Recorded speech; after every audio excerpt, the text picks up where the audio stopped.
Pungutan wisatawan asing atau PWA di Provinsi Bali yang telah diterapkan sejak 14 Februari 2024 ternyata masih ditemukan kendala dalam pelaksanaannya di lapangan. Hal tersebut menjadi acuan Pemprov Bali dalam merevisi Perda tentang PWA yang disampaikan pada rapat paripurna DPRD di Denpasar pada Rabu pagi.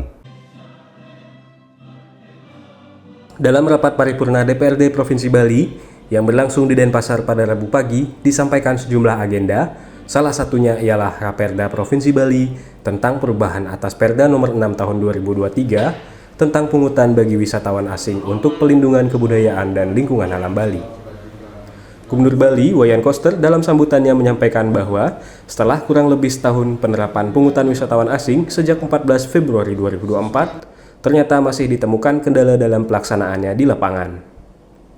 Hal ini dapat dilihat dari jumlah kunjungan wisatawan asing yang berkunjung ke Bali pada tahun 2024, yaitu sebanyak 6,3 juta wisatawan, baru 2,1 juta yang membayar pungutan atau sekitar 33,5%. Menanggapi hal tersebut, Kepala Dinas Pariwisata Bali, Cok Bagus Pemayun mengatakan evaluasi tersebut meliputi sejumlah perubahan dan revisi tentang Perda pungutan wisatawan asing. Di antaranya adalah penambahan substansi atau materi muatan mengenai kerjasama pihak ketiga, pemberian imbal jasa kepada seseorang atau kelompok berupa uang atas jasa atau pekerjaan dalam penyelenggaraan pungutan wisatawan asing sebesar 3%, hingga diberlakukannya sanksi administrasi bagi wisatawan asing yang tidak membayar pungutan. Dievaluasi, dicermati, muncullah kita ingin ada merevisi Perda 6 2023 itu tentang wisatawan asing. Beberapa hal yang kita revisi rencana ini terkait dengan kerjasama dengan pihak ketiga dalam hal memang kalau sebelumnya sudah ada nih di SK integrasi bahwa yang kita ajak kerjasama ada dua hal, namanya collecting agent dan mitra manfaat. Di collecting agent itu yang ajak di kerjasama B2B itu adalah melalui BPD Bali.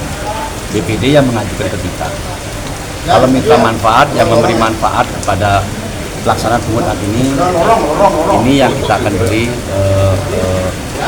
istilahnya imbal jasa yang paling menjadi. Nah ini yang kita atur. Termasuk bagaimana sanksi yang akan dilakukan kepada wisatawan, ya tentu normatif yang selama ini normatif ya. Ada sanksi lisan yang tertulis dan tidak mendapatkan pelayanan kalau yang kerja yang lama. Nah ini yang kita akan godok.